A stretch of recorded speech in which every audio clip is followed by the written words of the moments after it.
Have you ever wondered how a single voyage could shatter everything humanity believed about itself? Picture this: a young gentleman aboard a creaking wooden ship, seasick and homesick, collecting beetles and studying rocks while sailing toward a revelation that would ignite the most explosive controversy in scientific history. That young man was Charles Darwin, and his journey would fundamentally rewrite our understanding of life itself. But here's what most people don't know about Darwin's story. The man who had become synonymous with evolution almost never made that legendary voyage at all. In fact, his father initially forbade him from going, calling it a useless undertaking that would ruin his prospects as a respectable clergyman. The irony is staggering. The very journey that nearly didn't happen would produce the most important scientific theory of the modern era. Today, we're diving deep into the complete life of Charles Darwin, from his rebellious childhood in Victorian England to the moment he forever changed how we see ourselves in the natural world. I'm going to walk you through the extraordinary circumstances that shaped the mind of a revolutionary, the personal struggles that nearly broke him, and the scientific breakthrough that took him decades to reveal to the world. But before we begin this journey through one of history's most fascinating lives, I want you to understand something crucial. This isn't just the story of a scientist.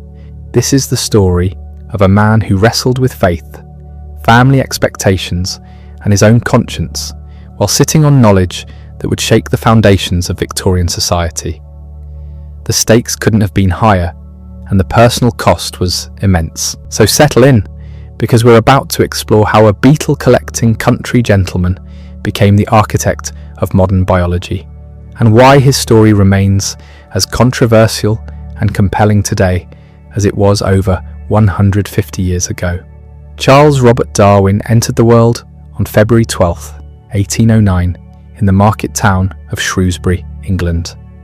The date itself carries an almost mystical significance, because on that exact same day, thousands of miles away, in a one-room log cabin in Kentucky, another future giant of history was being born. Abraham Lincoln and Charles Darwin shared not just a birthday, but a destiny to fundamentally reshape human thinking about freedom, equality, and our place in the natural order. The Darwin household was anything but ordinary.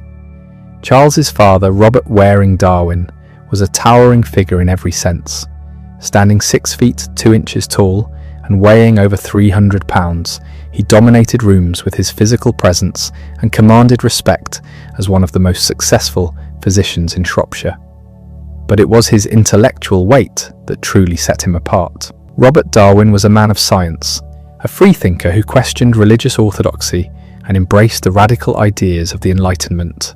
The Darwin family wealth came from generations of successful doctors, manufacturers, and investors. They were part of England's emerging professional class, wealthy enough to live comfortably, but not so aristocratic as to be idle. This was a family that valued education, intellectual curiosity, and achievement above social pretense. Charles's grandfather, Erasmus Darwin, had been even more remarkable. A renowned physician, inventor, and natural philosopher, Erasmus was already speculating about the transformation of species decades before his grandson was born. He wrote poetry about evolution, designed mechanical devices, and corresponded with the leading thinkers of his age. The apple, as they say, didn't fall far from the tree, though it would take Charles years to realise just how revolutionary his inherited intellectual DNA would prove to be. But there was tragedy woven into this privileged beginning. When Charles was just 8 years old, his mother Susanna died, leaving behind 6 children and a husband overwhelmed by grief. The loss devastated the family, and Charles would later claim he could barely remember his mother's face. This early encounter with death and loss would profoundly shape his character, instilling in him both a deep sensitivity to suffering and a driving need to understand the mechanisms of life and death. With their mother gone, the Darwin children were raised largely by their older sisters, particularly Caroline, who became a surrogate mother to young Charles. The household was dominated by women who were intelligent, strong-willed, and deeply religious. They attended the local Anglican church regularly and expected the children to embrace conventional Christian faith. This religious atmosphere would create a tension in Charles's mind that would persist throughout his life as his scientific observations increasingly conflicted with biblical teachings. From his earliest years, Charles displayed the curiosity and collecting instinct that would define his career. While other boys played with toys, he gathered shells, minerals, coins, and especially beetles.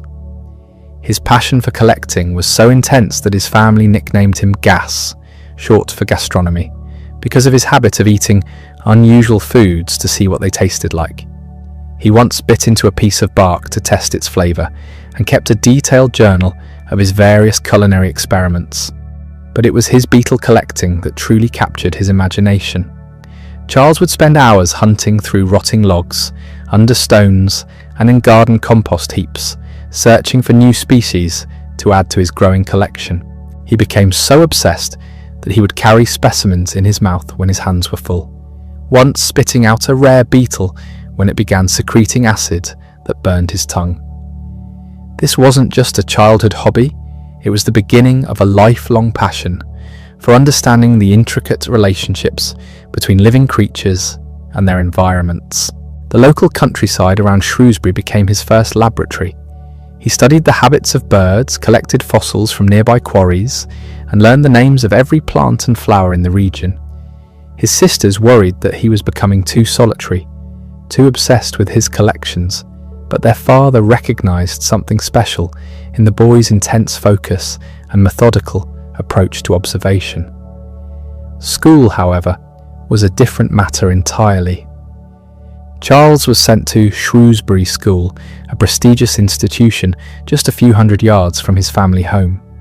The school emphasized classical education, Latin, Greek, and ancient literature, subjects that bored Charles to tears. He was a mediocre student at best, showing little aptitude for languages or mathematics.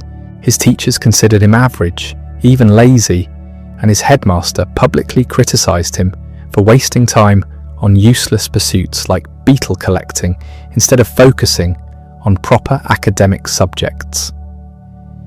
The rigid, authoritarian atmosphere of Victorian education clashed with Charles's naturally curious and independent mind.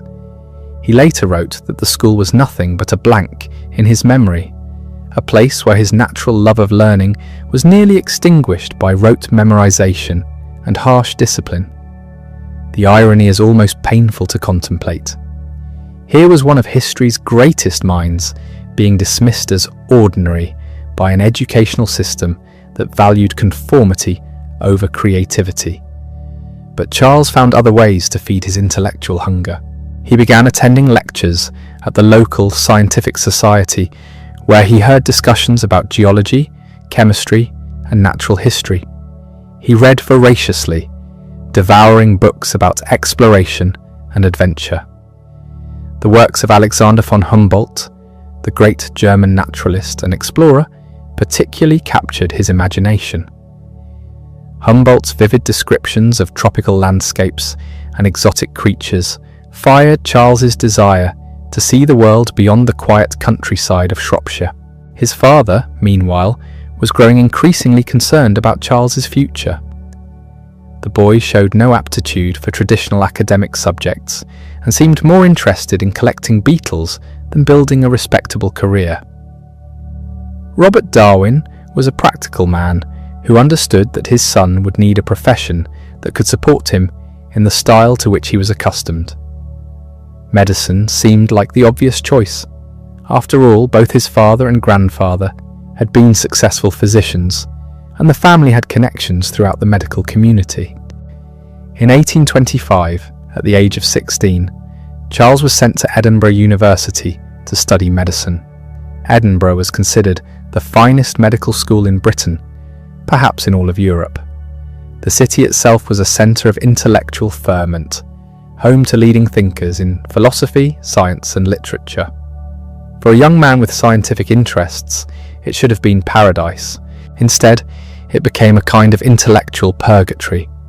Charles was horrified by the brutal realities of early 19th century medicine. Surgery was performed without anesthesia, patients screamed in agony, and the mortality rates were shocking. He attended exactly 2 operations before fleeing the theatre in disgust, unable to bear the sight of human suffering. The experience left him physically ill and emotionally shaken. The formal medical curriculum was hardly more appealing. Lectures were dry, theoretical, and seemed disconnected from the vibrant world of living creatures that fascinated him. Charles found himself skipping classes, spending his time instead wandering the Scottish coastline, collecting marine specimens and studying the geology of ancient rock formations. But Edinburgh wasn't entirely a waste. Away from the formal classroom, Charles encountered ideas that would prove crucial to his intellectual development. He joined student societies where young men debated the latest scientific theories, including radical ideas about the transformation of species. He met Robert Grant, a marine biologist who openly discussed the evolutionary theories of Jean-Baptiste Lamarck, the French naturalist who proposed that species could change over time. These conversations were Charles's first exposure to the concept of evolution, though he didn't yet grasp its full implications.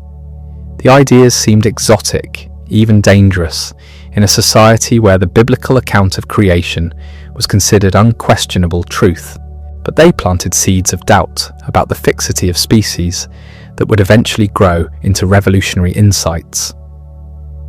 Charles also began learning the practical skills of a naturalist. He studied taxidermy with John Edmonstone, a freed slave from South America who taught him how to preserve and mount bird specimens.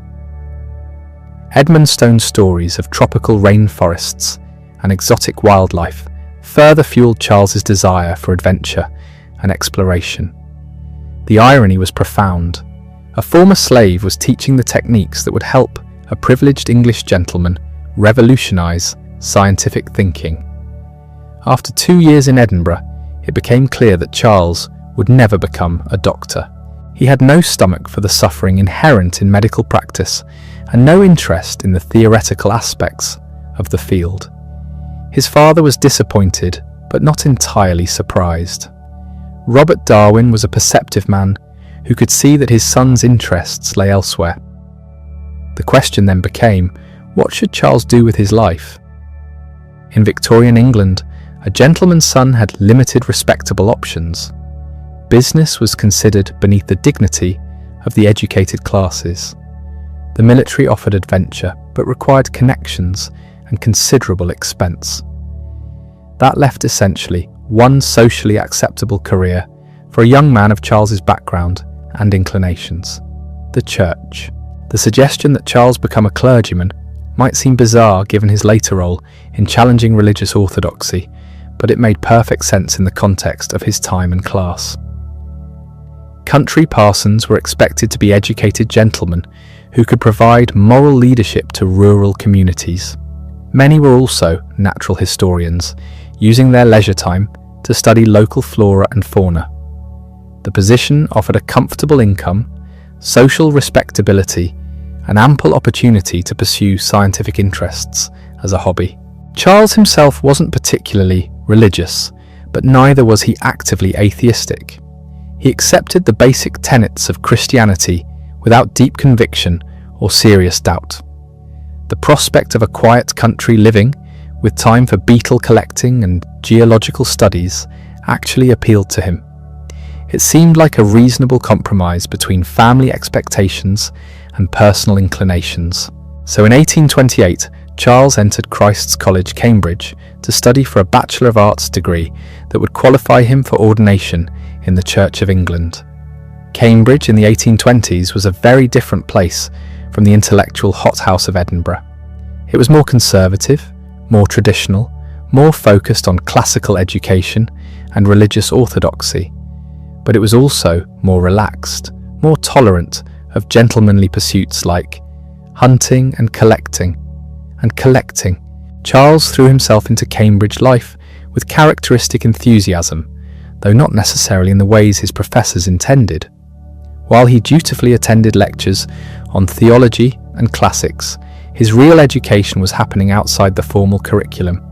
He joined the Beetle Society, a group of passionate entomologists who competed to find the rarest specimens in the countryside around Cambridge. His collection grew rapidly, and he even discovered several species new to the Cambridge area, achievements that earned him recognition in scientific journals. The social side of university life also captivated him. Charles joined the Glutton Club, whose members met regularly to dine on unusual animals and birds. They ate hawks, owls, and even an old brown owl that proved so tough and unpalatable that the club disbanded shortly after. These dining adventures reflected his lifelong curiosity about the natural world, though his approach was decidedly more gustatory than scientific at this stage. More importantly, for his future, Charles formed friendships that would shape the trajectory of his life. He became close to John Stevens Henslow, the professor of botany, who recognized the young man's potential despite his lackluster academic performance. Henslow invited Charles to join him on botanical expeditions around Cambridge, teaching him to observe carefully and think systematically about the relationships between plants and their environments. These walks with Henslow were transformative. The professor didn't just point out different species, he asked probing questions about why certain plants grew in particular locations, how they reproduced, and what factors influenced their distribution. For the first time, Charles began to think like a scientist rather than merely a collector. He learned to look beyond the surface characteristics of specimens to consider the underlying principles that govern their existence. Henslow also introduced Charles to the work of Alexander von Humboldt, whose personal narrative of a journey to the equinoctial regions of the new continent had recently been translated into English. Humboldt's vivid descriptions of South American landscapes, his detailed observations of tropical ecosystems, and his romantic vision of scientific exploration as a noble pursuit captured Charles's imagination completely. He later wrote that no book had ever influenced him more profoundly. The young Darwin began dreaming of his own voyage to exotic lands. He studied Spanish in preparation for a potential trip to the Canary Islands, where Humboldt had made some of his most famous observations. He badgered Henslow with questions about tropical botany and pestered his friends to join him in planning an expedition. The idea of adventure, combined with serious scientific work, appealed to every aspect of his personality. But there was another influence at Cambridge that would prove equally significant, though in a very different way. William Paley's Natural Theology was required reading for all students preparing for ordination, and Charles found himself genuinely impressed by Paley's arguments. The book presented the classic argument from the design, using examples from nature to demonstrate God's wisdom and benevolence. Paley's famous analogy of the watchmaker became deeply embedded in Charles's thinking. Just as a watch implies a watchmaker, the intricate adaptations of living creatures implied an intelligent designer. Charles was particularly struck by Paley's discussion of the eye, with its perfect optical properties and complex coordinated parts. How could such an organ arise through any process other than deliberate creation? The argument seemed unassailable, and Charles accepted it completely. Years later, when he was developing his own very different explanation for biological complexity, he would still remember the force of Paley's reasoning and the challenge it posed to any naturalistic account of adaptation. His academic performance remained mediocre throughout his Cambridge years. He scraped through his examinations without distinction, ranking 10th among the 22 students who passed without honours in 1831. His professors considered him a pleasant enough young man, but hardly marked for greatness. One tutor later recalled that Darwin seemed more interested in shooting partridges than studying theology. Yet beneath this unremarkable academic surface, profound changes were occurring in Charles's intellectual development. His friendship with Henslow had introduced him to rigorous scientific methodology. His reading of Humboldt had awakened dreams of exploration and discovery. His beetle collecting had evolved from a boyish hobby into a serious study of natural history. All the pieces were falling into place for something extraordinary, though neither Charles nor anyone around him could have predicted what was coming. The summer of 1831 found Charles preparing for what seemed like a predetermined future. He had passed his examinations and would soon be ordained as an Anglican clergyman. His father had already begun making inquiries about suitable country parishes where his son might serve as a vicar. The plan was for Charles to spend a few more months at Cambridge, perhaps take a short trip to the Canary Islands to satisfy his wanderlust, and then settle into the comfortable routine of parish life. But fate, as it often does, had other plans entirely. On August 29th, 1831, Charles returned to his family home in Shrewsbury after a geological expedition in Wales with his Cambridge friend Adam Sedgwick. He was tired, dirty, and eager for a bath and a hot meal. Instead, he found a letter waiting that would change everything. The letter was from Professor Henslow, and its contents were so extraordinary that Charles had to read it twice to believe what he was seeing. Captain Robert Fitzroy of the Royal Navy was planning a surveying voyage around the world aboard HMS Beagle. The ship would map the coastlines of South America, establish accurate chronological measurements, and conduct various scientific observations.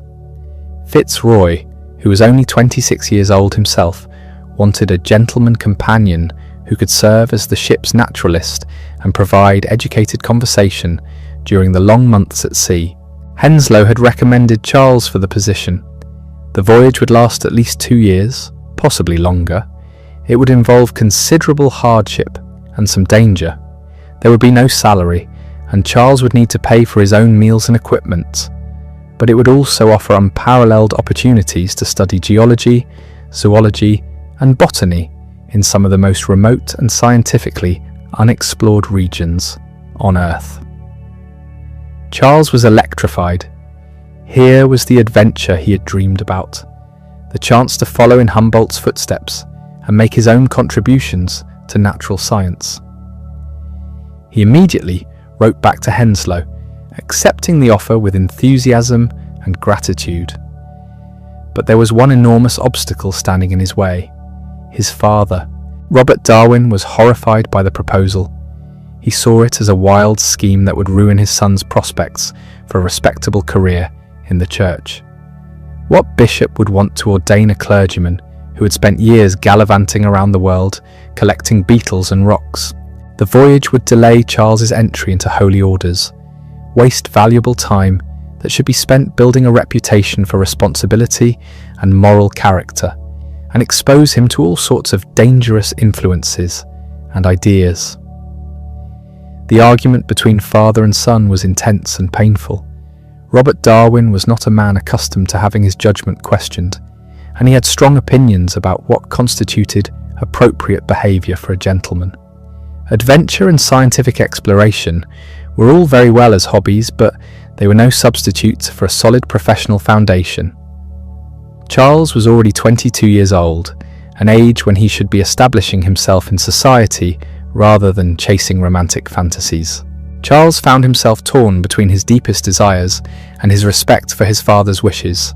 He had been raised to honour parental authority, and he genuinely loved and admired his father despite their disagreements. Moreover, he was financially dependent on Robert Darwin's support. Without his father's approval, the voyage was impossible.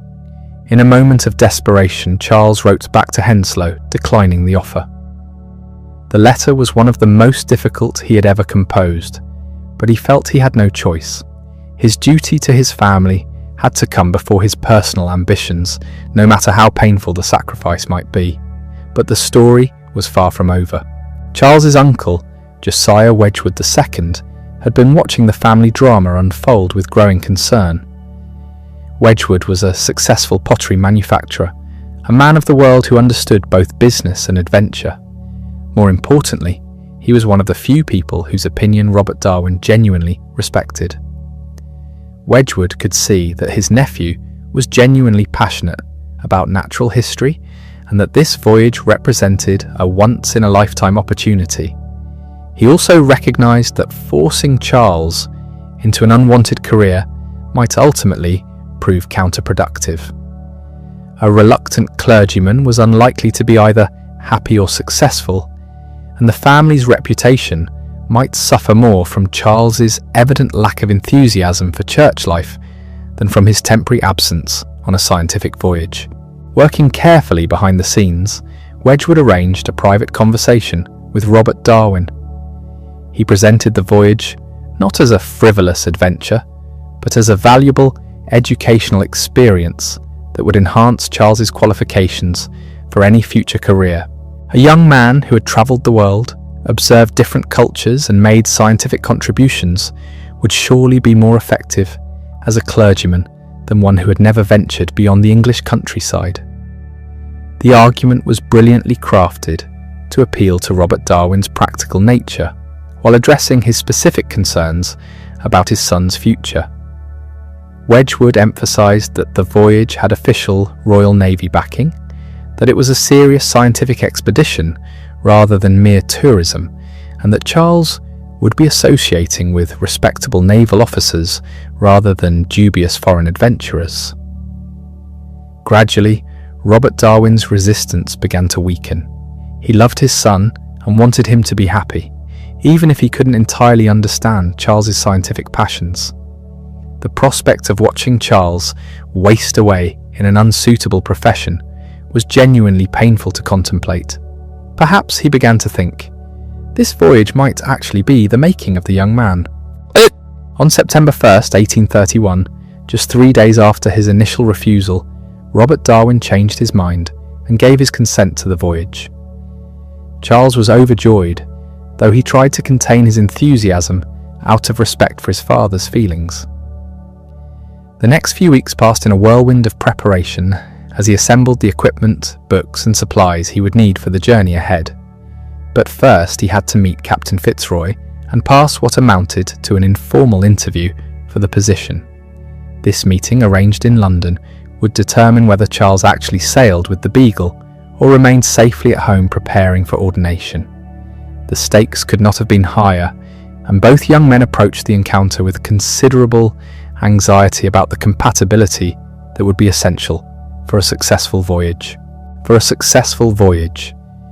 The meeting between Charles Darwin and Captain Robert Fitzroy took place in a London hotel room on September 5th, 1831, and it nearly ended before it began.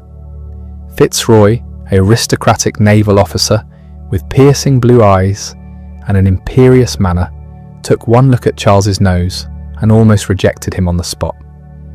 As a devoted follower of phrenology, Fitzroy believed that facial features revealed character, and he was convinced that Charles's nose indicated a lack of energy and determination.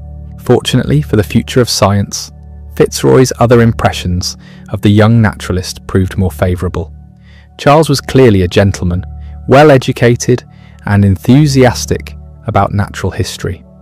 His letters of recommendation from Henslow and other Cambridge professors were impeccable. Most importantly, he seemed like someone who could provide intelligent conversation during the long months at sea without challenging the captain's absolute authority aboard ship. Fitzroy himself was a fascinating and complex character. At 26, he was younger than many of his officers, but he commanded respect through his exceptional seamanship and aristocratic bearing. He was the grandson of the Duke of Grafton, a man born to privilege who had chosen the demanding life of a naval officer. His previous command of the Beagle had been marked by both brilliant surveying work and personal tragedy when the ship's former captain had committed suicide, leaving Fitzroy to complete the mission. The young captain was deeply religious, convinced that the voyage would provide evidence for the literal truth of biblical creation. He wanted a naturalist aboard who would collect specimens and make observations that would demonstrate God's wisdom in designing the natural world. The irony of this expectation, given what Charles would eventually discover, adds a poignant dimension to their initial meeting. After several hours of conversation, both men were satisfied. Fitzroy found Charles to be a suitable gentleman companion, someone who could share his meals and provide educated discourse without threatening naval discipline. Charles was thrilled by Fitzroy's knowledge of foreign lands and his plans for the voyage. They shook hands and the deal was struck. HMS Beagle was a Cherokee-class brig sloop, 90 feet long and barely 24 feet wide. She had been built for speed and maneuverability rather than comfort, and Charles's first sight of her at Plymouth Dock was somewhat dismaying. The ship seemed impossibly small for a voyage that might last several years. His assigned quarters were tiny, a space he would share with the ship's charts and surveying instruments. There was barely room for a hammock, let alone the books, equipment, and collecting materials he planned to bring. But Charles was too excited to be deterred by cramped conditions. This was his chance to see the world, to follow in the footsteps of his hero Alexander von Humboldt, and to make genuine contributions to natural science. He threw himself into preparations with characteristic thoroughness, purchasing microscopes, geological hammers, specimen bottles, and hundreds of other items he thought might prove useful. The departure was delayed repeatedly by bad weather and last-minute preparations. Charles used the time to study Spanish, read everything he could find about South America, and familiarize himself with the ship and crew. He was particularly impressed by the Beagle's library, which contained works by the leading naturalists and explorers of the day. Fitzroy had spared no expense in equipping the voyage for serious scientific work. On December 27th, 1831, HMS Beagle finally cleared Plymouth Harbour and set course for the open ocean. Charles stood at the rail, watching the English coastline recede into the distance, aware that he was embarking on the greatest adventure of his life. He had no way of knowing that he was also beginning a journey that would fundamentally transform human understanding of life itself. The first few weeks at sea were miserable. Charles suffered from severe seasickness that left him weak, nauseated, and barely able to eat. He lay in his hammock, wondering whether he had made a terrible mistake in leaving the comfortable predictability of English country life. The Beagle pitched and rolled through heavy Atlantic swells, and Charles began to understand why sailors called their ships home rather than any place on dry land. But gradually, his sea legs developed, and he began to appreciate the rhythm of shipboard life. The crew was professional and friendly, treating him with the respect due to a gentleman passenger. The officers were educated men who shared his interests in science and exploration. Fitzroy proved to be an excellent captain, demanding but fair, with an encyclopedic knowledge of navigation and seamanship. More importantly, Charles began to understand the extraordinary scientific opportunities the voyage would provide. Every day brought new observations, whether of seabirds following the ship, marine life visible in the clear blue water, or the changing patterns of wind and weather. He started a detailed journal, recording everything he saw with the methodical precision that would characterize all his future scientific work. The Beagle's first major stop was the Cape Verde Islands off the coast of West Africa. For Charles, stepping ashore at Porto Praya was like entering a new world. The tropical vegetation, the intense heat, the exotic birds and insects, the volcanic landscape, everything was different from anything he had experienced in England. He collected specimens frantically, wrote detailed descriptions, and began to understand the profound differences between tropical and temperate ecosystems. But it was a simple geological observation that provided his first major scientific insight. Charles noticed a white band of shells and coral embedded in a cliff face 30 feet above the current sea level. The implications were startling. Either the land had been raised, or the sea level had dropped significantly since those marine organisms had lived. This was direct evidence that the Earth's surface was not fixed and unchanging, as most people believed, but dynamic and constantly evolving. The observation forced Charles to think seriously about geological time for the first time. If the land could rise 30 feet, how long might such a process take? What other changes might occur over vast periods? These questions would prove crucial to his later understanding of biological evolution, though he didn't yet make that connection. From Cape Verde, the Beagle sailed south along the African coast before turning west toward Brazil. Charles spent the crossing reading Charles Lyell's newly published Principles of Geology, a book that Fitzroy had given him, with the warning that he shouldn't believe everything in it. Lyell argued that the Earth's geological features could be explained by gradual processes operating over immense periods of time, rather than sudden catastrophes like the biblical flood. The book was a revelation. Lyell's uniformitarian approach, the idea that present processes could explain past events, provided a framework for understanding the geological observations Charles was making. If mountains could be built grain by grain through gradual uplift, and canyons carved drop by drop through patient erosion, then the Earth must be far older than the few thousand years suggested by biblical chronology. On February 29th, 1832, the Beagle anchored in the harbour at Bahia, Brazil, and Charles got his first taste of a South American rainforest. The experience was overwhelming. The diversity of life was beyond anything he had imagined. Brilliant butterflies fluttered through shafts of sunlight.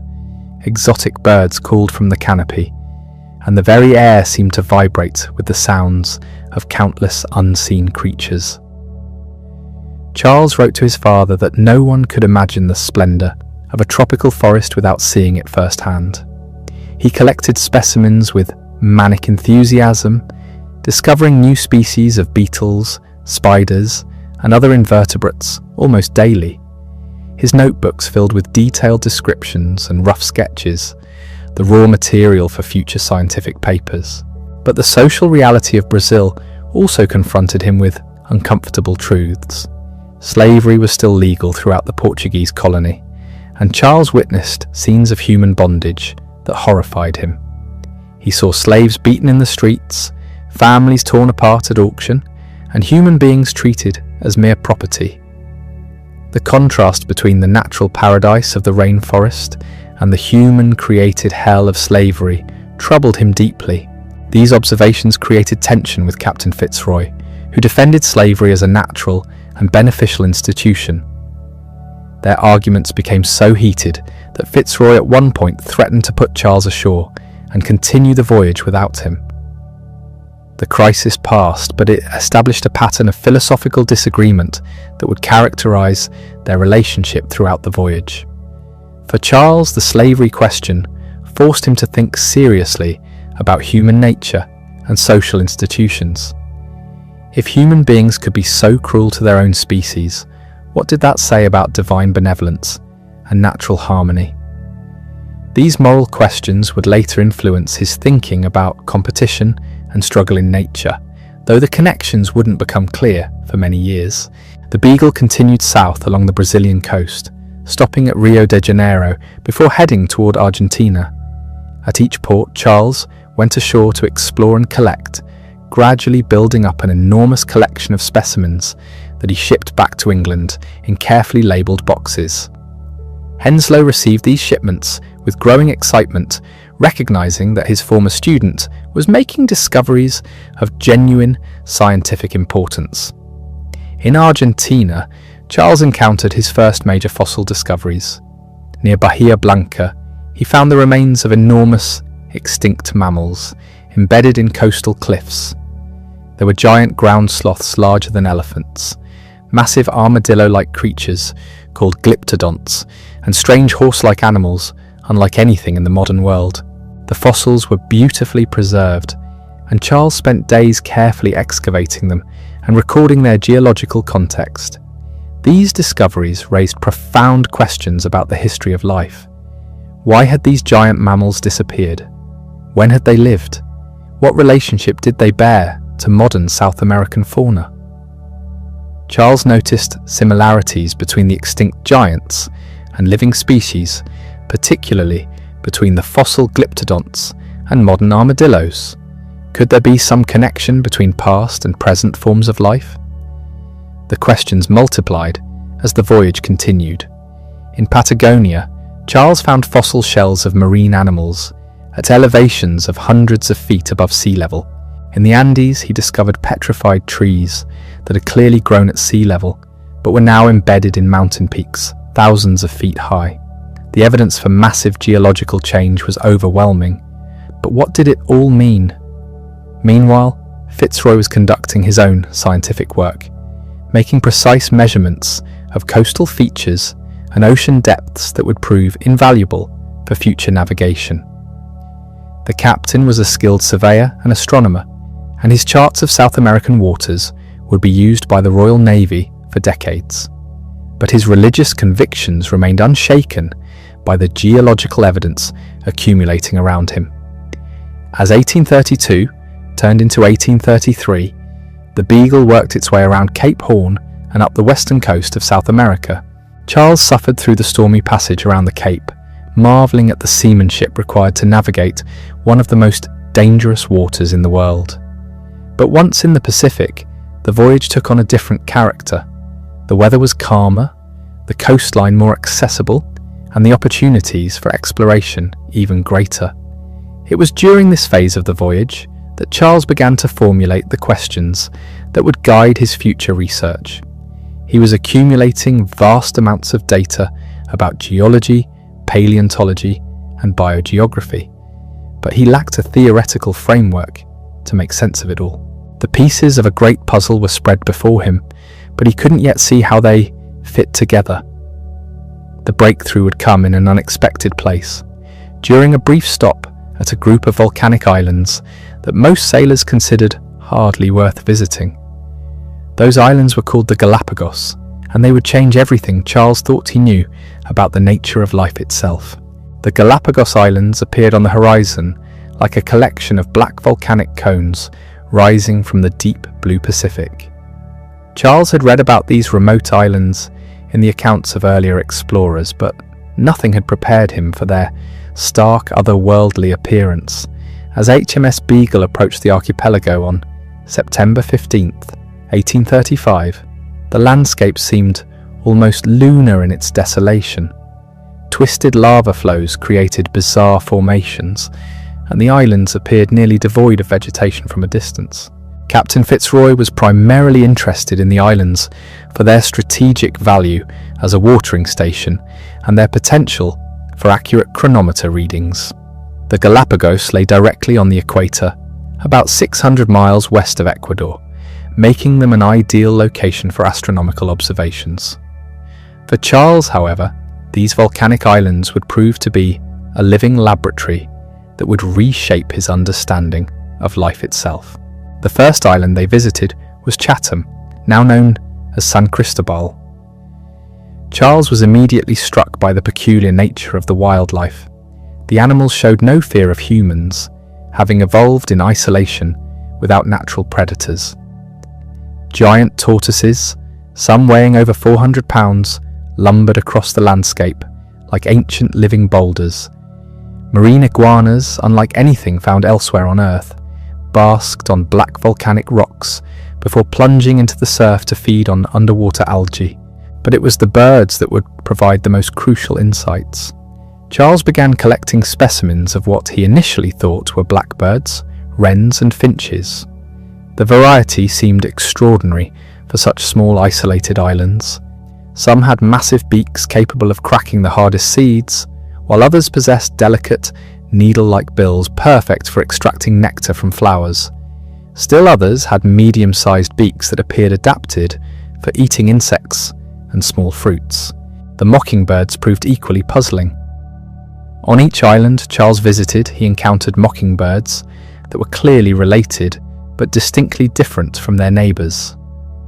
The birds on Charles Island had longer beaks and darker plumage than those on Chatham Island. Those on Albemarle Island differed again in subtle but consistent ways.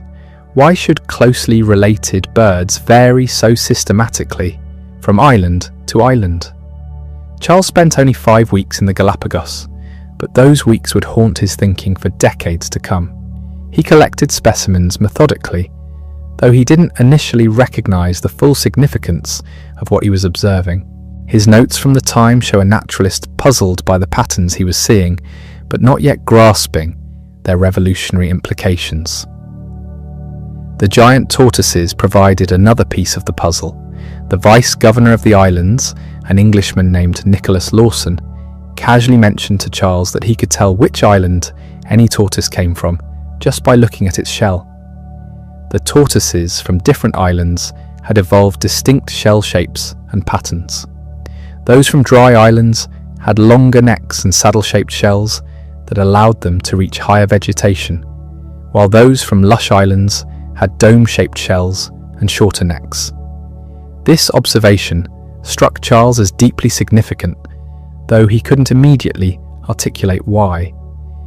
If these tortoises had all descended from a common ancestor, what force could have caused them to diverge into distinct varieties on different islands? The question gnawed at him as the Beagle prepared to leave the Galapagos and continue westward across the Pacific. The voyage's next major stop was Tahiti, where Charles encountered a very different type of natural laboratory. The lush tropical island, with its towering volcanic peaks and coral-fringed lagoons, seemed like paradise compared to the harsh Galapagos. But here too, Charles made observations that would prove crucial to his developing understanding of natural processes. He was particularly fascinated by coral reefs, those massive structures built by tiny marine animals over vast periods of time. Charles spent hours wading in the crystal-clear lagoons, studying the different types of coral and the complex ecosystems they supported. He began to develop a theory about how coral atolls formed, a process that required the gradual subsidence of volcanic islands over geological timescales. The coral reef theory became Charles's first major scientific contribution, independent of his specimen collecting. He proposed that fringing reefs around volcanic islands gradually became barrier reefs as the islands slowly sank, eventually forming atolls when the original island disappeared entirely beneath the waves. The theory required vast amounts of time and gradual geological change, concepts that were becoming central to his worldview. From Tahiti, the Beagle sailed to New Zealand, where Charles encountered the Maori people and observed their complex relationship with the European colonists. The social tensions he witnessed forced him to think about human nature, cultural development, and the impact of civilization on indigenous peoples. These observations would later influence his views on human evolution and the common descent of all races. Australia proved to be another revelation. The continent's unique fauna, with its marsupials and monotremes, seemed to represent an entirely different approach to mammalian life. Charles marveled at kangaroos, wombats, and the bizarre duck-billed platypus. Why should Australia's mammals be so fundamentally different from those found elsewhere? The question of geographical distribution was becoming increasingly central to his thinking. In the Australian bush, Charles also encountered Aboriginal peoples and was struck by their sophisticated understanding of the natural environment. Despite European claims that they were primitive, the Aboriginal Australians demonstrated complex knowledge of plant and animal behaviour that far exceeded his own. This observation challenged common assumptions about human development and the supposed superiority of European civilization. The Beagle's journey around the Indian Ocean took Charles to the Keeling Islands, where he was able to test his coral reef theory through direct observation. The atolls there provided perfect examples of the process he had hypothesized, confirming his ideas about gradual geological change over enormous time periods. As the ship sailed across the Indian Ocean toward the Cape of Good Hope, Charles spent long hours organizing his notes and specimens. The sheer volume of material he had collected was staggering. He had gathered thousands of specimens representing hundreds of species, many of them new to science. His geological observations spanned an entire continent and provided evidence for processes operating over millions of years. But more importantly, patterns were beginning to emerge from the chaos of data. The geographical distribution of species followed rules that seemed to reflect their history rather than their current environments. Islands had fewer species than continents, but those species were often unique. Similar environments on different continents were populated by completely different groups of animals and plants. The fossil record told a story of change over time, with ancient forms showing relationships to modern species while differing in significant ways. The giant mammals of South America were clearly related to current inhabitants, but were adapted for different conditions. The progression from simple to complex forms in the geological record suggested development rather than static creation. Most puzzling of all were the variations Charles had observed within species, particularly in isolated populations, like those on the Galapagos Islands. The mockingbirds, the tortoises, even the finches showed systematic differences that correlated with their geographical separation. It was as if isolation itself was a creative force, somehow generating new varieties from common ancestors. As HMS Beagle rounded the Cape of Good Hope and began the final leg of its journey back to England, Charles found himself grappling with questions that challenged everything he had been taught about the nature of life. The evidence was pointing toward conclusions that seemed almost too radical to contemplate, yet the logic appeared inescapable. The young man who had left England as a conventional naturalist, planning to collect specimens that would demonstrate God's wisdom in creation, was returning as something very different. He had witnessed processes and patterns that suggested a very different explanation for the diversity and distribution of life on Earth. The transformation was gradual and subtle, but it was profound. Charles spent the last months of the voyage reading and rereading his notes, trying to make sense of the patterns he had observed.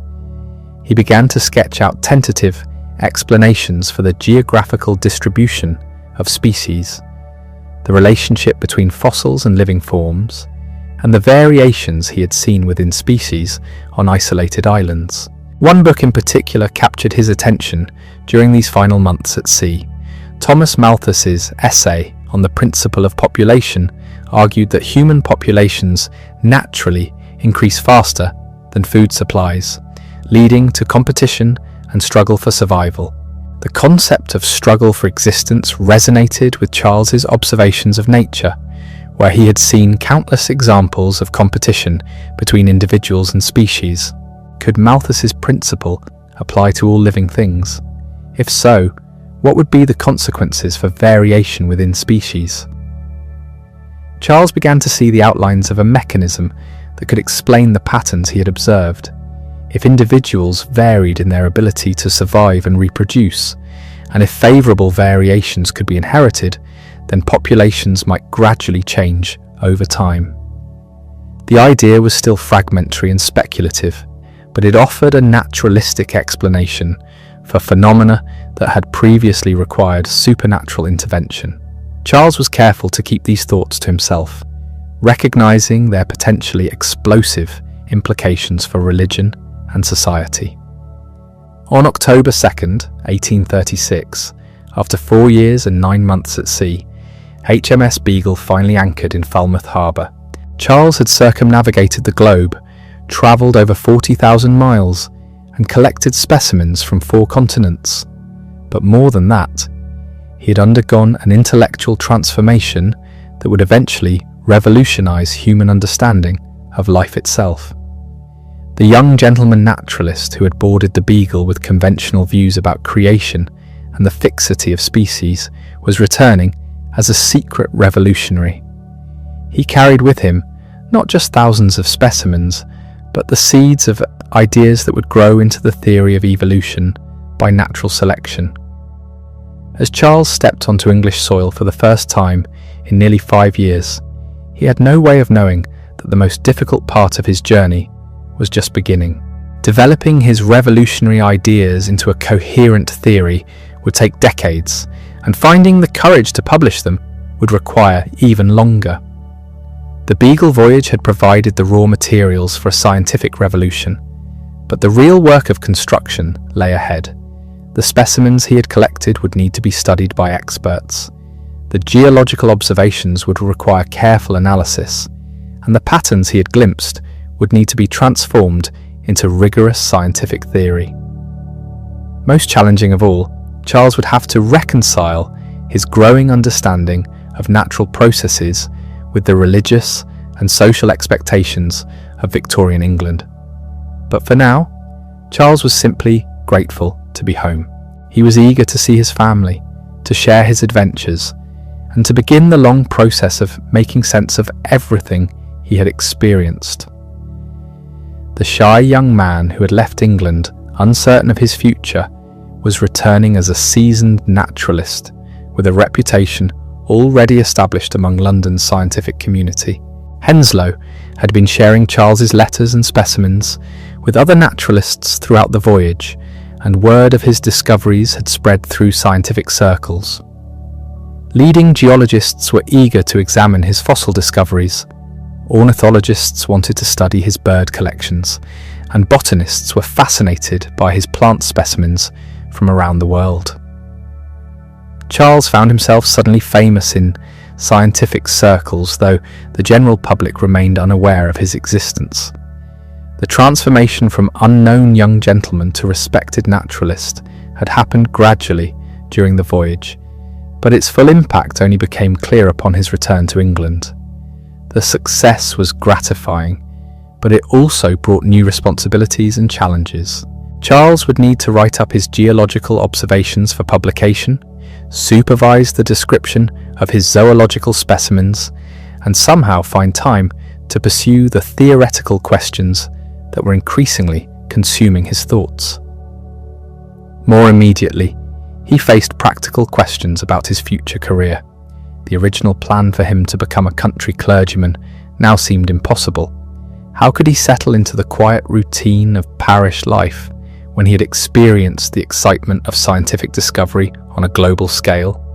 His father, initially skeptical about the voyage, was now proud of his son's achievements and willing to support whatever career path he chose. The Church of England was no longer a realistic option, but what alternatives existed for a gentleman naturalist in Victorian England? Science was not yet a profession in the modern sense.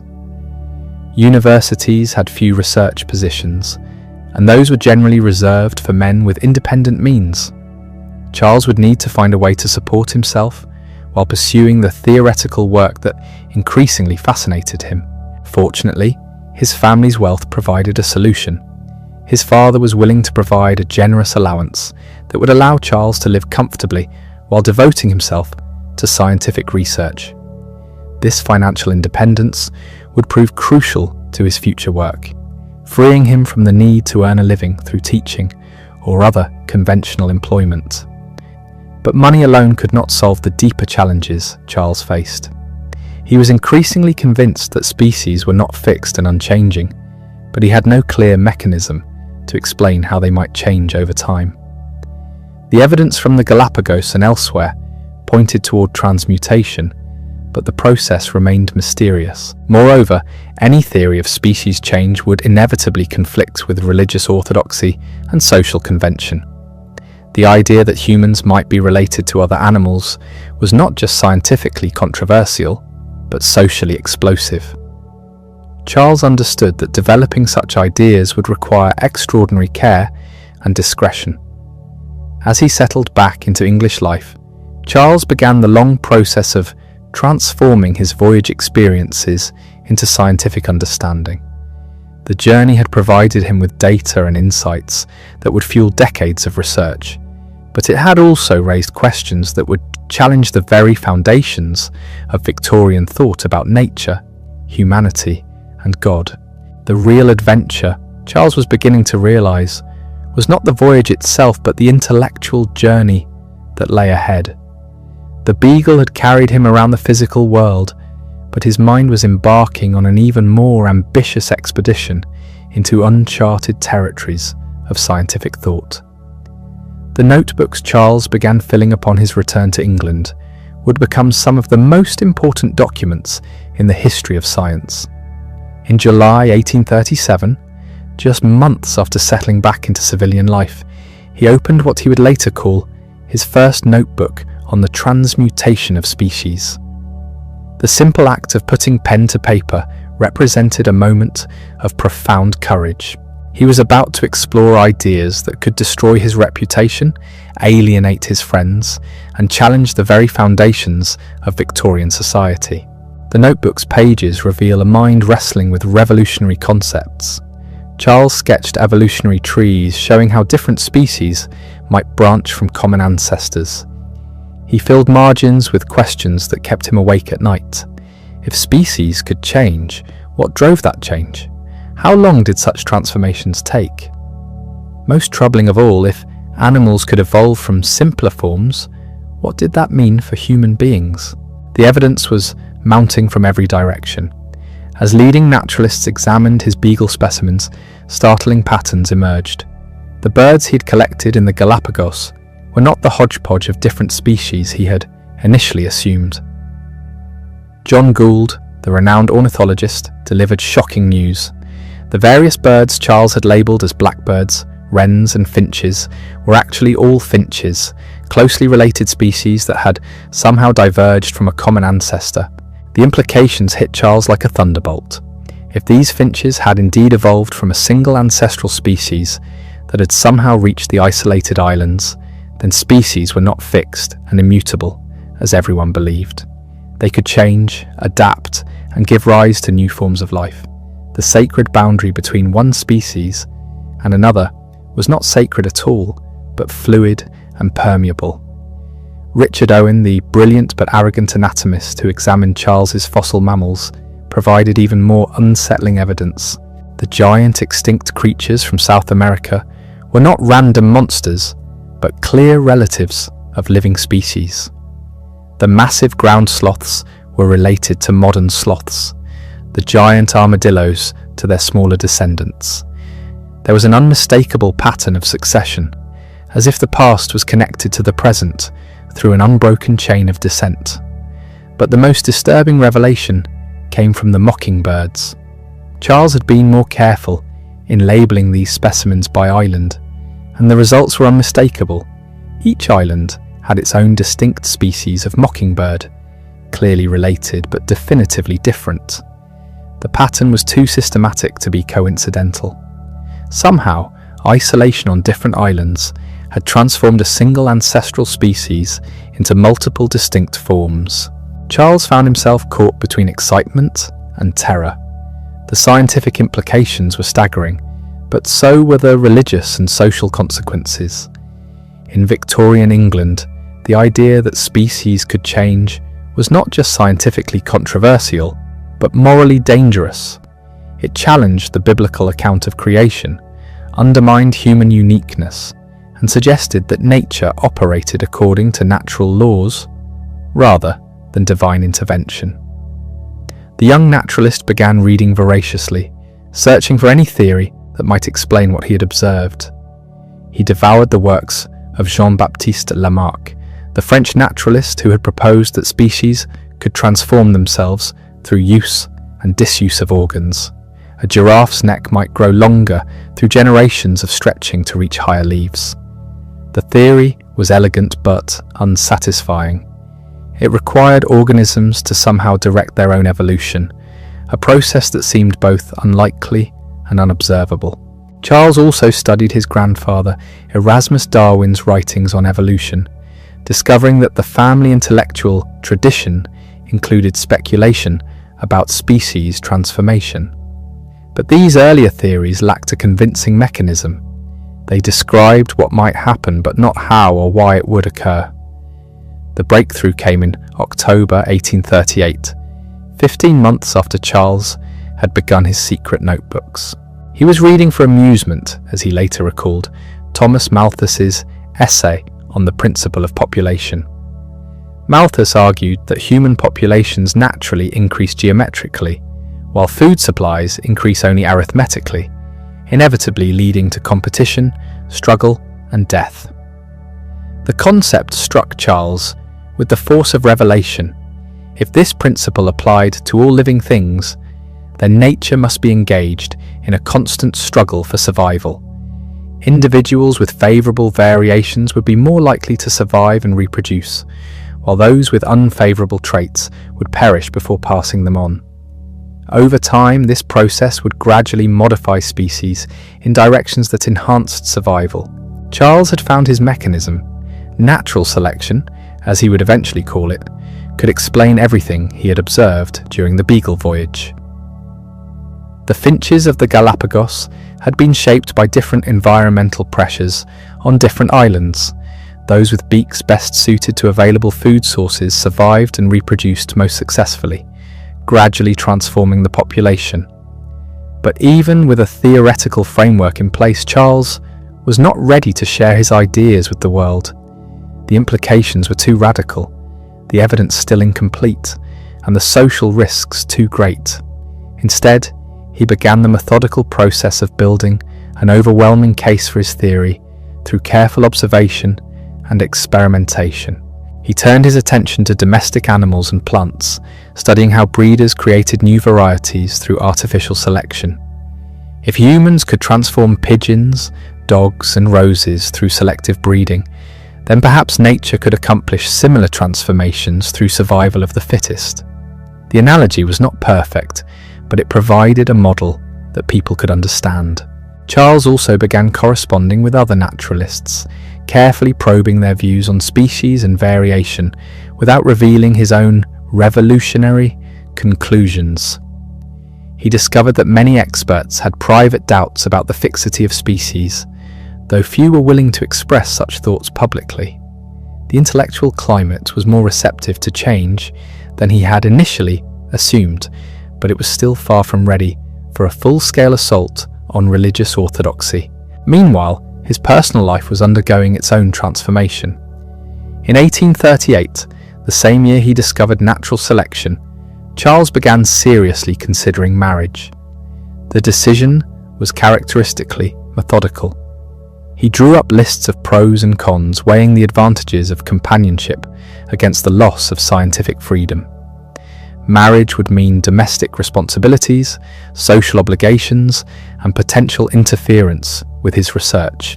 But it would also provide emotional support, intellectual companionship, and the stability he increasingly craved as his scientific work became more isolating and controversial.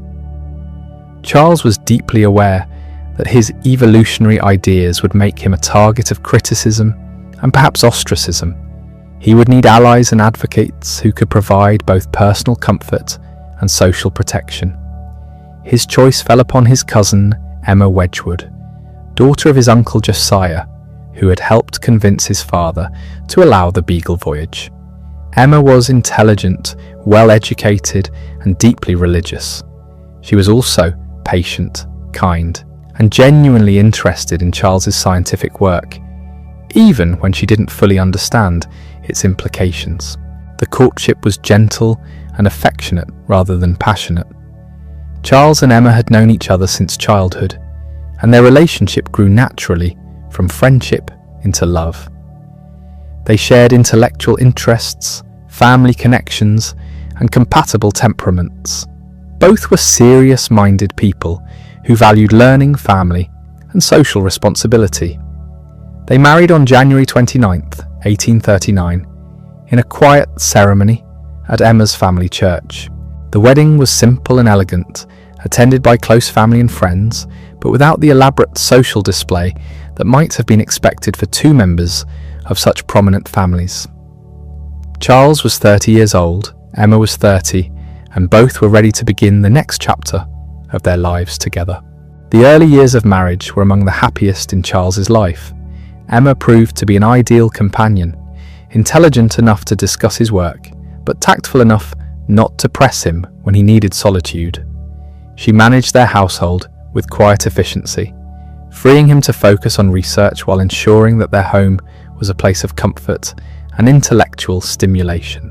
But there was one source of tension that would persist throughout their marriage. Emma's deep religious faith was genuine and unwavering, while Charles's beliefs were evolving in directions that increasingly conflicted with Christian orthodoxy. She worried about the implications of his scientific work, not just for his reputation, but for his soul.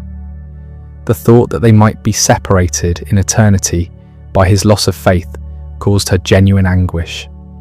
Charles was acutely aware of this tension and did everything possible to minimize it.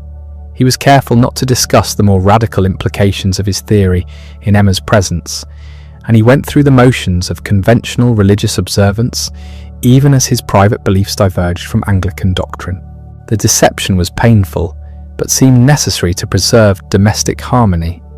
Their first home was in London, where Charles could be close to scientific societies, museums, and fellow naturalists. He was elected to the Geological Society and began presenting papers on his Beagle observations. His work on coral reef formation gained international recognition, establishing him as a serious scientist rather than merely a specimen collector. But London life proved increasingly difficult for Charles's delicate constitution. The noise, smoke, and social pressures of the city aggravated health problems that had begun during the Beagle voyage. He suffered from chronic stomach ailments, headaches, and nervous exhaustion that made sustained intellectual work difficult. The birth of their first child, William, in December 1839, brought new joys and new anxieties. Charles was a devoted father who took genuine delight in observing his son's development. But parenthood also intensified his concerns about the implications of his evolutionary theory. If humans were indeed descended from animals, what did that mean for human dignity and moral responsibility? These questions became even more pressing as more children arrived. Anne was born in 1841, Mary in 1842. Charles found himself studying his children's development with the same scientific attention he devoted to barnacles and pigeons. Their expressions, their learning patterns, their emotional responses all seemed to reflect their animal heritage, while also demonstrating distinctly human qualities. The health problems that had begun in London continued to worsen, forcing Charles and Emma to consider leaving the city for a quieter environment. In 1842, they purchased Down House, a Georgian mansion in the Kent countryside, about 16 miles southeast of London. The move would prove transformative for both Charles's health and his scientific work.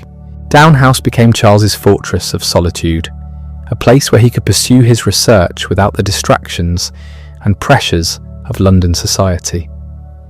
The house sat on 18 acres of gardens, fields and woods that provided both privacy and opportunities for observation and experimentation.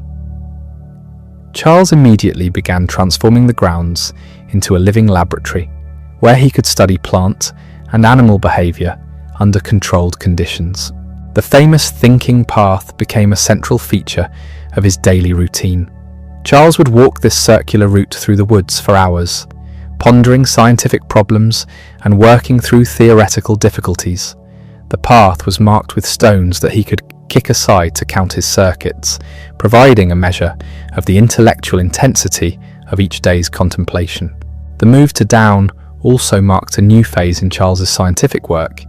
He began focusing on detailed studies that would strengthen his evolutionary theory while avoiding direct confrontation with religious authorities. His 8-year investigation of barnacles, which began in 1846, exemplified this strategy.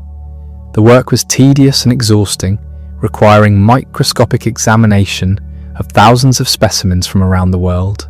But the barnacle research served crucial purposes beyond its immediate scientific value. It established Charles as a leading expert in systematic biology, giving him credibility that would prove essential when he eventually published his evolutionary theory.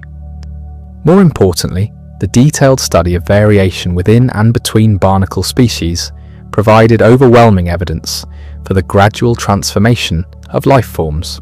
The work also revealed the complexity of reproductive strategies in nature, challenging Victorian assumptions about natural moral order. Charles discovered barnacles that changed sex during their lifetimes, species where males were reduced to tiny parasites living inside females and reproductive arrangements that defied conventional categories. Nature, it seemed, was far stranger and more diverse than anyone had imagined. As the 1840s turned into the 1850s, Charles continued building his case for evolution while maintaining public silence about his most radical conclusions. He conducted breeding experiments with pigeons, studied the geographical distribution of plants and animals, and corresponded with naturalists around the world. Every investigation strengthened his conviction that species were not fixed but capable of indefinite modification. The pressure to publish was growing, both from within and without. Charles had confided his theory to a few trusted friends, including the botanist Joseph Hooker and the geologist Charles Lyell, both of whom urged him to make his ideas public before someone else discovered the same principles. The scientific community was increasingly receptive to evolutionary ideas, and several naturalists were working along similar lines. But Charles remained cautious, aware that premature publication could destroy his reputation and undermine the eventual acceptance of his theory. He needed not just evidence, but overwhelming evidence, not just a theory, but a theory so thoroughly supported that it could withstand the inevitable attacks from religious and scientific conservatives. The tension between his public reputation as a respectable gentleman naturalist and his private role as a revolutionary theorist was becoming increasingly difficult to maintain. Charles was living a double life, presenting conventional scientific papers while secretly developing ideas that would transform humanity's understanding of itself. The resolution of this tension would come sooner than he expected, triggered by events beyond his control that would force him to choose between continued secrecy and scientific immortality. The careful strategy he had pursued for nearly 2 decades was about to be overtaken by circumstances that would demand immediate action. The careful world Charles had constructed at Down House was about to be shattered by a single letter that arrived on June 18th, 1858. The morning had begun like countless others. Charles was in his study, surrounded by the comfortable chaos of scientific papers, specimen bottles, and half-finished manuscripts. He was working methodically through his correspondence when he noticed an envelope bearing the postmark of the Dutch East Indies. The sender was Alfred Russel Wallace, a young naturalist who had been collecting specimens in Southeast Asia. Charles knew Wallace by reputation as a dedicated field worker, someone following a path similar to his own Beagle voyage decades earlier.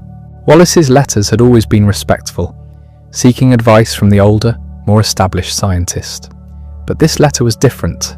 Inside the envelope was a manuscript titled On the Tendency of Varieties to Depart Indefinitely from the Original Type. As Charles read the first few paragraphs, his blood turned cold. Wallace had independently discovered the principle of natural selection.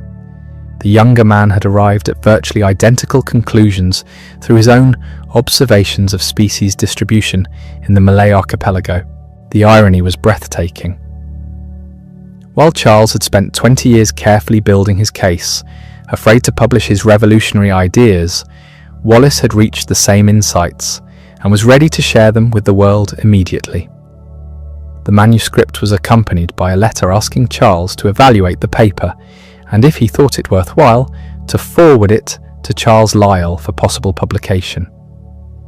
Charles sat frozen at his desk, the manuscript trembling in his hands. 20 years of meticulous research, of careful theory building, of agonizing over evidence and implications. And now, someone else was about to claim credit for the greatest scientific discovery of the age. The young man's paper was clear, concise, and devastatingly correct. Wallace had even used some of the same examples and arguments that Charles had developed in his own unpublished work. The ethical dilemma was excruciating. Charles could simply forward Wallace's paper to Lyell as requested, ensuring that the younger man received full credit for the discovery. This would be the honourable course, the action of a gentleman scientist who put truth above personal ambition. but it would also mean that 2 decades of Charles's life work would be reduced to a footnote in scientific history. Alternatively, Charles could rush his own work into print, using his superior reputation and connections to overshadow Wallace's contribution. But this would be a betrayal of scientific ethics and personal honour that Charles could never live with. The young man had trusted him with the manuscript, seeking his guidance and support, not competition. Charles paced his thinking path frantically, his mind racing through options and consequences. The stones that usually marked his contemplative circuits lay forgotten as he struggled with the greatest crisis of his scientific career. Emma watched from the house with growing concern as her husband walked faster and faster, his distress visible even at a distance. The solution came through the intervention of Charles's closest scientific allies. Lyell and Hooker, both of whom had been urging Charles to publish for years, proposed a compromise that would preserve both men's claims to the discovery. They arranged for a joint presentation to the Linnean Society of London, where Wallace's paper would be read alongside extracts from Charles's earlier writings that proved his priority in developing the theory. The presentation took place on July 1st, 1858, in the absence of both principal figures. Wallace was still collecting in the distant East Indies, unaware that his manuscript was being shared with London's scientific elite. Charles was at Down House, devastated by the recent death of his youngest son, Charles Waring, from scarlet fever. The personal tragedy had overwhelmed his scientific concerns, reducing the priority dispute to insignificance beside the reality of loss. The joint presentation received a surprisingly muted response from the Linnean Society audience. Many members seemed puzzled by the theoretical nature of the papers, preferring the concrete descriptions of new species that usually dominated their meetings. The president of the society later remarked that the year had not been marked by any revolutionary discoveries, a comment that would become one of science's greatest ironies. But the presentation served its crucial purpose of establishing both men's contributions to the theory while spurring Charles to immediate action. He could no longer delay publication indefinitely, hoping to perfect his arguments and anticipate every objection.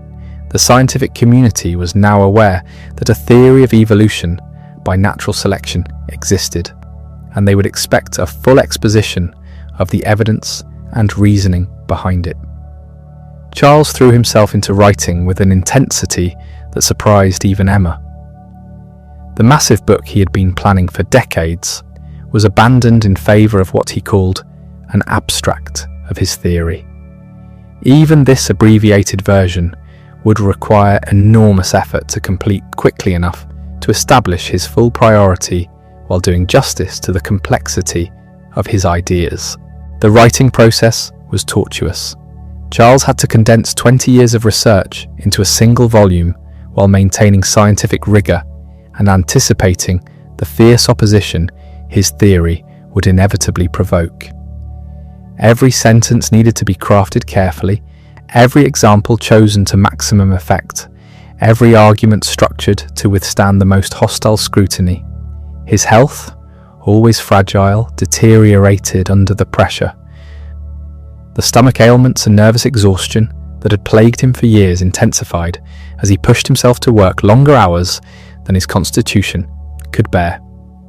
Emma watched helplessly as her husband drove himself toward what seemed like a complete breakdown in his desperate race to complete the book. The children at Down House learned to tiptoe around their father's study, understanding instinctively that something momentous was happening behind the closed door. Charles barely emerged for meals, eating mechanically while his mind continued wrestling with theoretical problems. The careful routine that had structured his life for years was abandoned in favour of frantic productivity. Friends and colleagues offered assistance, but Charles found it impossible to delegate the crucial work of writing. Every word had to be his own, every argument carefully considered and reconsidered.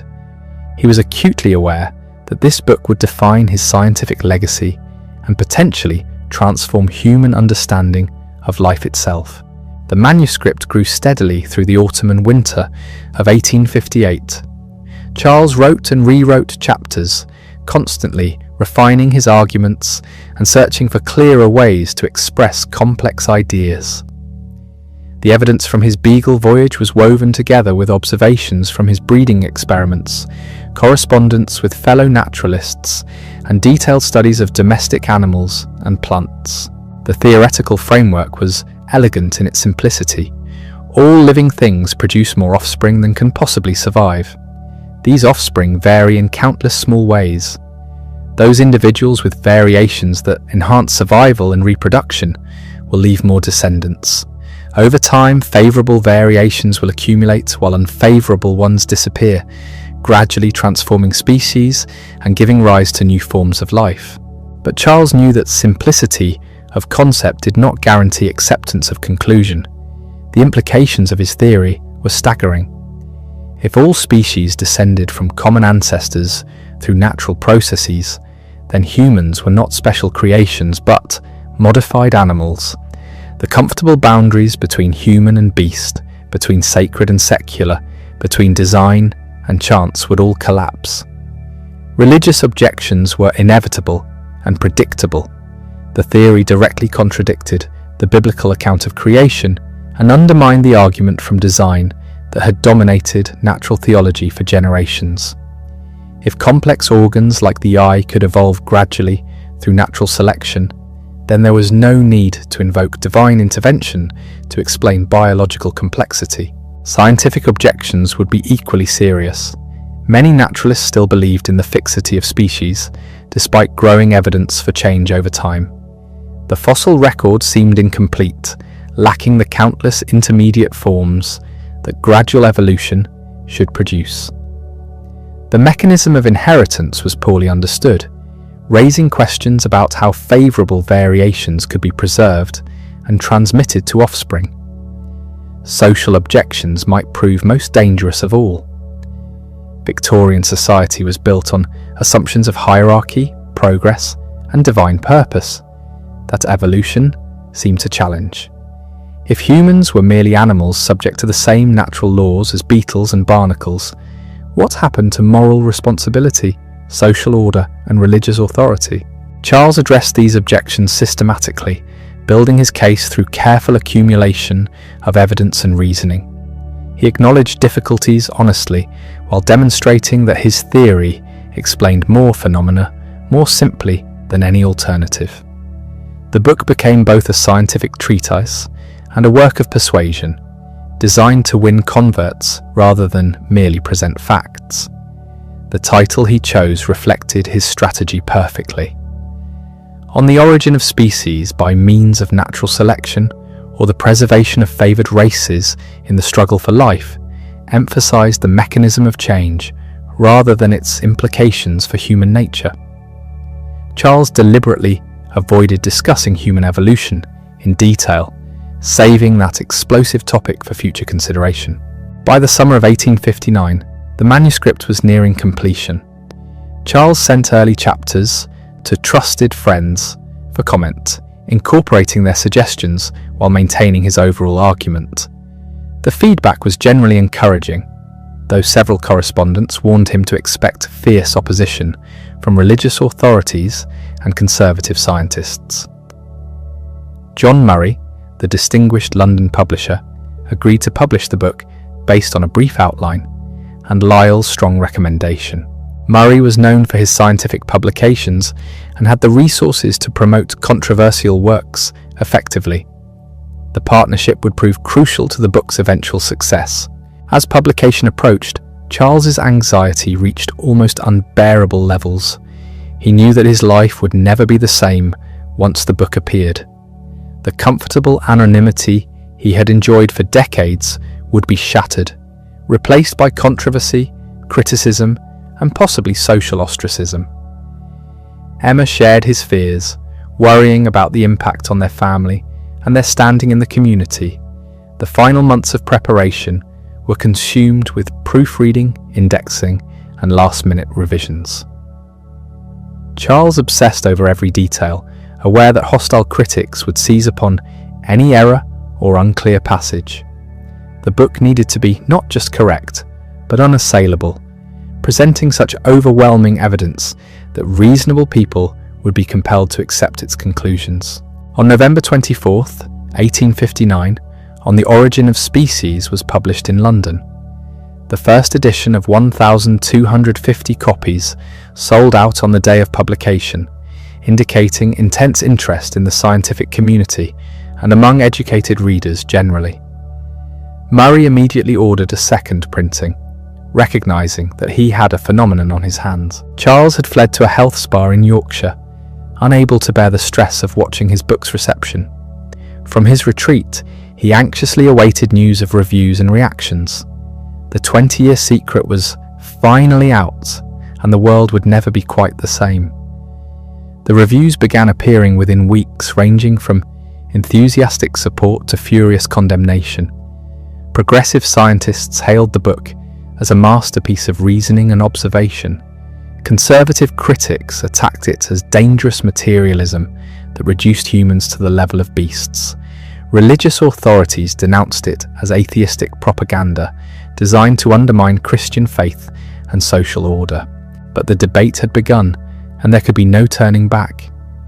Charles Darwin, the quiet country gentleman who had spent decades studying barnacles and breeding pigeons, had launched a revolution that would transform not just science, but humanity's understanding of its place in the natural world. The boy who had collected beetles in Shropshire had grown into the man who would forever change how we see ourselves. The voyage that had begun on HMS Beagle was reaching its ultimate destination, not in any geographical location, but in the realm of ideas where the most important discoveries are made. The world was about to discover what Charles Darwin had learned during 5 years at sea and 20 years of careful thought, that life on Earth was far stranger, more wonderful, and more interconnected than anyone had ever imagined.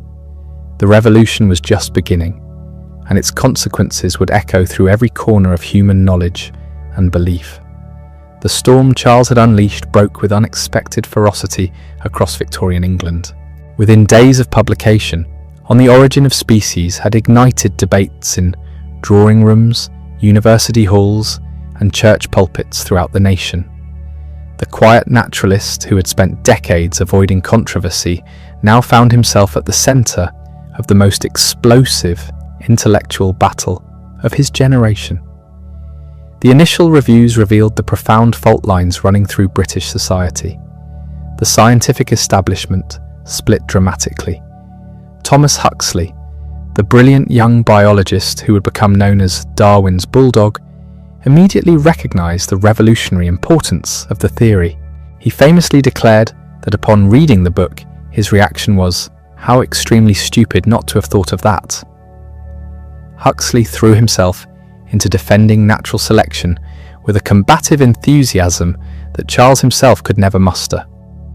But opposition was equally fierce and well organised. Richard Owen, the renowned anatomist who had described many of Charles's beagle fossils, emerged as one of the theory's most formidable critics. Owen's attacks were particularly painful because they came from someone Charles had considered a friend and ally. The personal betrayal stung almost as much as the scientific criticism, revealing how evolutionary theory was fracturing long-standing relationships throughout the scholarly community. The religious response was swift and predictable. Bishop Samuel Wilberforce, known as Soapy Sam for his eloquent but slippery rhetorical style, appointed himself the defender of biblical orthodoxy against Darwinian materialism. Wilberforce possessed both the theological authority and public platform necessary to mobilize religious opposition to the new theory. His sermons against evolution drew enormous crowds eager to hear scientific materialism refuted from the pulpits. The confrontation everyone anticipated came at the Oxford University Museum on June 30th, 1860, during a meeting of the British Association for the Advancement of Science. The event was ostensibly a discussion of scientific papers, but everyone understood it would become a trial of evolutionary theory before the court of educated public opinion. Charles himself was absent, as usual, avoiding direct confrontation, but his supporters and critics gathered for what promised to be an intellectual gladiatorial contest. The debate that followed became legendary, though accounts differ dramatically depending on the political and religious sympathies of the witnesses. Wilberforce rose to deliver what he clearly intended as a devastating critique of Darwin's theory, combining scientific objections with moral outrage at the implications of human descent from animals. His speech was eloquent, learned, and calculated to appeal to the religious sensibilities of his audience. But Wilberforce made a crucial tactical error in the heat of rhetorical battle. Turning to Huxley with condescending sarcasm, he asked whether the biologist claimed descent from an ape, through his grandfather's or grandmother's side. The question was intended as a killing blow, reducing evolutionary theory to an absurdity that would provoke laughter and disgust from the assembled worthies. Instead, it provided Huxley with the opening he needed to deliver one of the most famous riposts in the history of science. Rising slowly to his feet, Huxley declared that he would rather be descended from an ape than from a man who used his considerable talents to ridicule scientific truth. The response electrified the audience, clearly establishing that evolutionary theory had articulate and fearless defenders who would not be intimidated by religious authority. The Oxford debate marked a turning point in public perception of the evolution controversy. What had begun as a scientific discussion was clearly becoming a broader cultural war between traditional religious authority and emerging scientific materialism. The stakes were nothing less than the intellectual foundations of Victorian civilization. Charles followed these developments from his refuge at Down House with a mixture of gratification and horror. He was pleased that his theory was receiving serious consideration from leading scientists, but he was appalled by the personal attacks and bitter rhetoric that characterized much of the debate. The gentle naturalist had hoped for reasoned discussion based on evidence and logic, not the ideological warfare that was actually erupting. The stress of the controversy exacerbated his chronic health problems. Charles's mysterious illness, which had plagued him since the Beagle voyage, intensified under the pressure of public scrutiny. He suffered from severe digestive problems, heart palpitations, and nervous exhaustion that left him barely able to function for days at a time. Emma watched helplessly as the debate over his life's work seemed to be destroying his physical and mental health, but support was building steadily within the scientific community. Asa Gray, the distinguished Harvard botanist, became evolution's leading advocate in America, skillfully arguing that natural selection was compatible with religious belief. Gray's theistic interpretation of Darwin's theory helped neutralize some religious opposition by suggesting that God might work through natural processes rather than direct intervention. Charles Lyell, whose geological theories had provided the foundation for evolutionary thinking, initially hesitated to embrace the full implications of natural selection. As an older man with established religious beliefs, Lyell found it difficult to accept that humans had descended from animal ancestors. But gradually, the weight of evidence convinced him that his young friend's theory was essentially correct, whatever its disturbing implications for human dignity. International recognition came quickly as translations appeared in German, French, and other major languages. European scientists, many of whom had been developing similar ideas independently, generally received evolutionary theory more favourably than their British counterparts. The German scientific community, in particular, embraced Darwin's work with enthusiasm, recognising its profound implications for biology, psychology, and philosophy.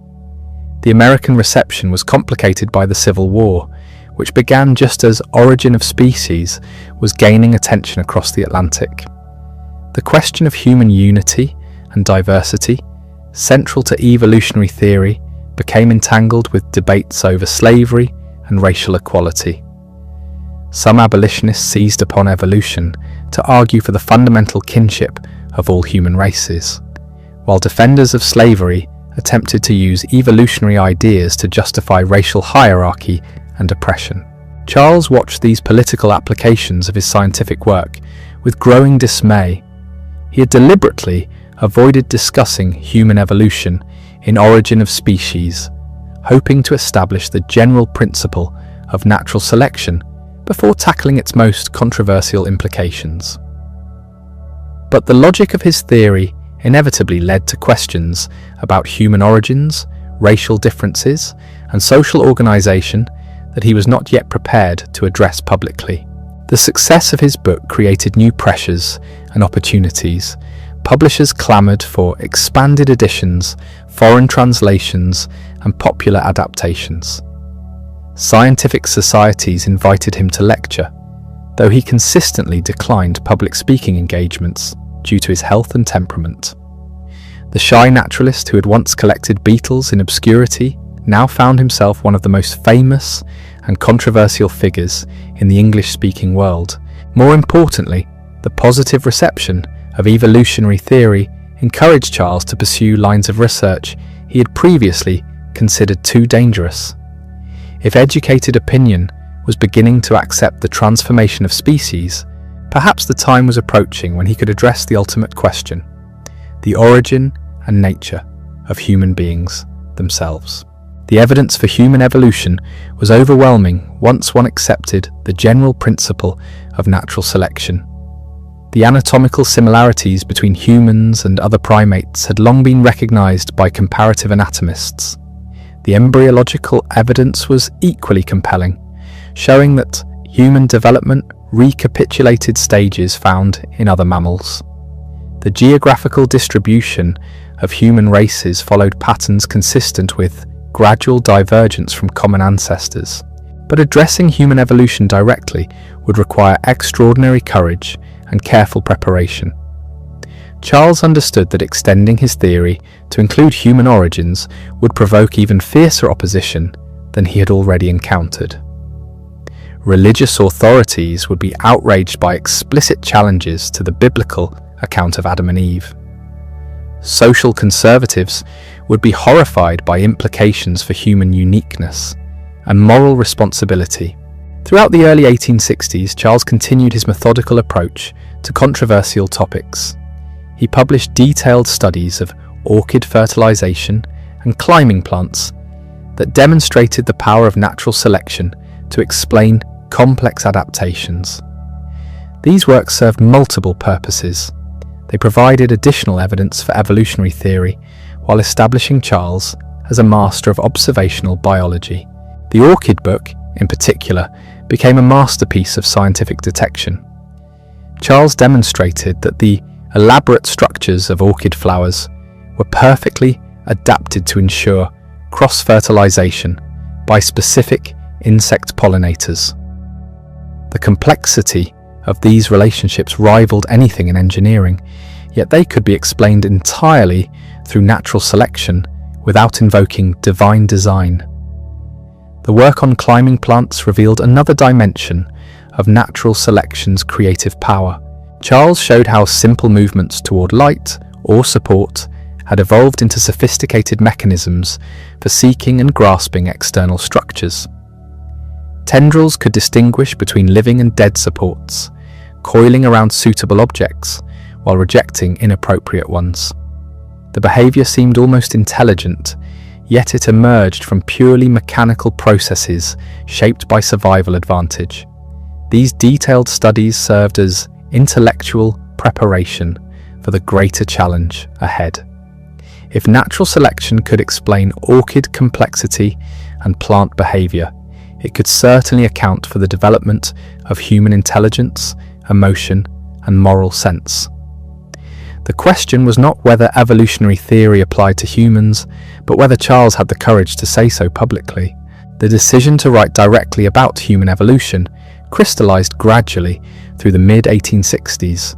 Charles began collecting notes on human behavior, expression, and psychology with the same systematic approach he had applied to barnacles and pigeons.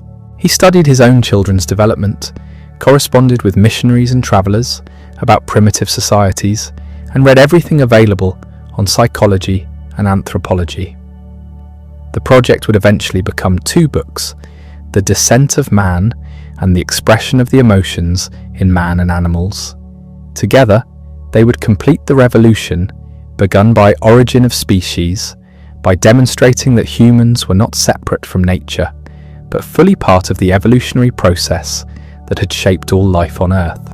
But first, Charles needed to address another dimension of evolutionary theory that had been largely neglected in his original work. Natural selection explained how useful traits spread through populations, but it seemed inadequate to account for many features of the living world. Why did peacocks have such elaborate tails that seemed to hinder survival?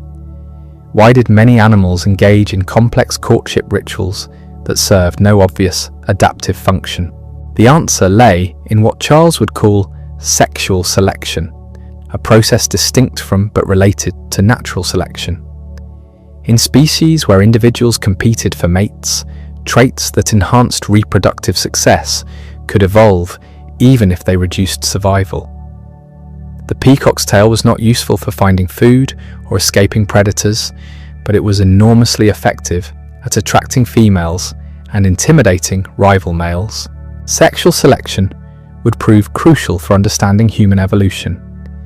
Many distinctly human traits, from artistic ability to complex language, might have evolved not because they enhanced survival, but because they made individuals more attractive as mates.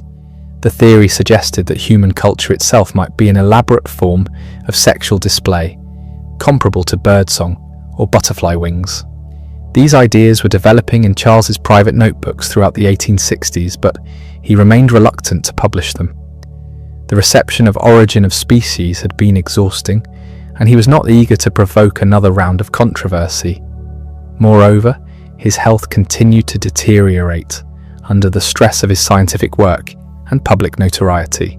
The death of his beloved daughter Annie in 1851 had already shattered Charles's remaining religious faith, leaving him increasingly isolated from the comfort that sustained most Victorians facing mortality and suffering.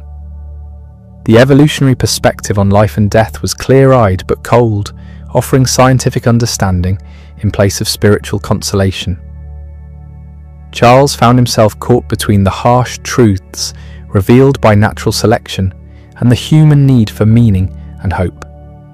Emma's continuing religious devotion created additional tension within the Darwin household. She understood and supported her husband's scientific work, but she worried constantly about its implications for his soul and their eternal reunion. The theological questions raised by evolutionary theory were not abstract intellectual puzzles, but deeply personal concerns that affected the most intimate relationships in Charles's life. Despite these pressures, the scientific work continued with characteristic methodical precision. Charles's correspondence network expanded to include researchers throughout Europe and America, creating an international community of evolutionary biologists. Young scientists made pilgrimages to Down House seeking guidance from the master, returning to their own institutions as evangelists for the new biology. The transformation of natural science was accelerating beyond anything Charles had anticipated when he first opened his secret notebooks on species change. Universities were establishing new programs in biology. Museums were reorganizing their collections according to evolutionary principles, and textbooks were being rewritten to incorporate natural selection. The revolution was becoming institutionalized, ensuring its permanence regardless of continuing religious and social opposition. But the most profound changes were yet to come. The application of evolutionary thinking to human psychology, society, and culture would prove even more transformative than its biological implications. Charles was preparing to extend his theory into territories that would challenge every aspect of Victorian assumptions about human nature and social organization. The quiet naturalist who had spent his career studying barnacles and pigeons was about to tackle the greatest mystery of all, the evolutionary origins of the human mind itself. The journey that had begun with seasickness aboard HMS Beagle was approaching its ultimate destination in the most complex and controversial questions science had ever attempted to answer. By 1871, Charles had finally summoned the courage to address the question that had haunted him for decades. The descent of man and selection in relation to sex represented the culmination of 30 years of careful thought about humanity's place in nature. The book that emerged was both a logical extension of evolutionary theory and a revolutionary challenge to everything Victorian society believed about human uniqueness. The evidence Charles presented was overwhelming and methodical. He demonstrated the anatomical similarities between humans and other primates, showing that every bone, muscle, and organ had clear counterparts in our closest relatives. The embryological evidence was equally compelling, revealing that human development followed patterns identical to other mammals. Even more provocatively, Charles argued that human mental faculties had evolved gradually from simpler animal minds. Intelligence, emotion, morality, even the capacity for religious feeling could all be traced through the animal kingdom in rudimentary forms. Bees demonstrated mathematical precision in constructing their hives.